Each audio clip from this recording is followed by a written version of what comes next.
আজকে আমরা বানাচ্ছি মাছের মাথা দিয়ে মুড়ি ঘন্ট। মুড়ি ঘন্টের জন্য আমার লাগছে কাতলা মাছের মাথা, আলু আর আদা আর কাঁচা লঙ্কা আর গোবিন্দভোগ চাল। আগে আলুটা আমি ভেজে নিচ্ছি, কেটে ভেজে নিয়ে তারপরে নামিয়ে নেব। লাল লাল করে একটু ভেজে নিচ্ছি।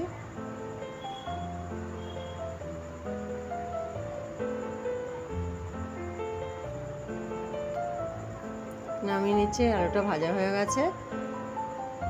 এবারে আমি মাছের মাথাগুলো আস্তে আস্তে ভেজে নেব।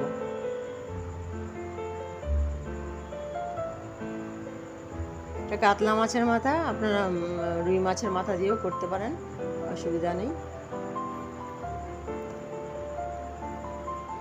মাথাগুলো আমার ভাজা হয়ে গেছে, নামিয়ে নিচ্ছি।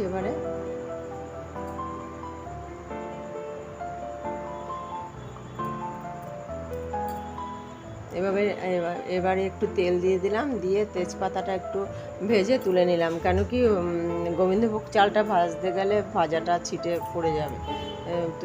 তুলে রাখলাম। এবার ফোড়ন দিয়ে দিলাম, জিরে ফোড়ন দিয়ে এবারে আমি গোবিন্দভোগ চালটা দিয়ে দিলাম। 2 মোট গোবিন্দভোগ চাল দিয়েছি। এবার আমি গোবিন্দভোগ চালটা ধুয়ে নিয়েছি, দিয়ে এবার দিয়ে দিলাম। এবার একটু ভাজা ভাজা হবে, হালকা ভাজা ভাজা হবে, সাদা সাদা মতো হয়ে যাবে একটু। তারপর একটু নুন দিয়ে দিলাম।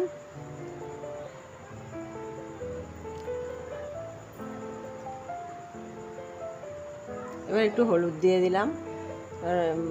ভাজা হয়ে গেছে। আমি এক ধারে একটুখানি জলটা গরম করে দিচ্ছি তরকারির মধ্যে। জলটা গরম করে নিয়েছি। জলটা এবারে একটু চিনি দিয়ে দিলাম সামান্য, আর আদা আর লঙ্কা বাটাটা দিয়ে দিলাম। দিয়ে এবার এটার সাথে নেড়ে নেব। নিয়ে মাছের মাথা, তারপর আলু সব কিছু একসাথে মিশিয়ে দেব।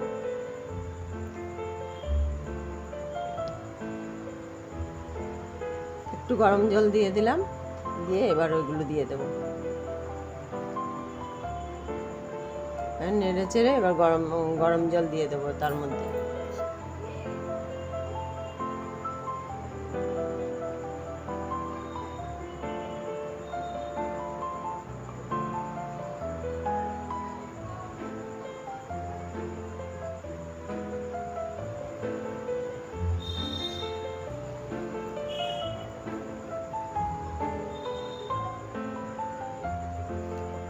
এবার আমি ঢাকা দিয়ে দিলাম নেড়ে চেড়ে। এবার এটা ফুটুক,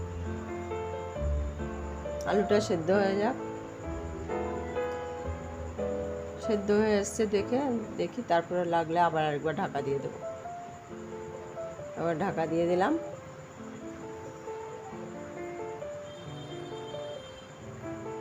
হয়ে এসছে। আমি এর মধ্যে একটু ভাজা মশলা মেশাবো। ধনের গুঁড়ো, জিরের গুঁড়ো, এটা ভাজা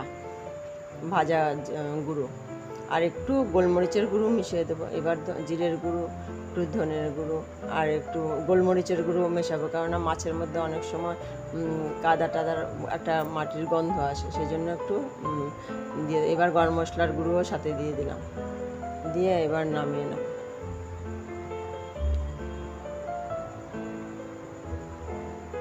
গোলমরিচের গুঁড়োটা দিলে সে গন্ধটা আর থাকে না। হয়ে গেছে আমার মুড়ি ঘন্ট। আপনারা বাড়িতে ট্রাই করে দেখবেন।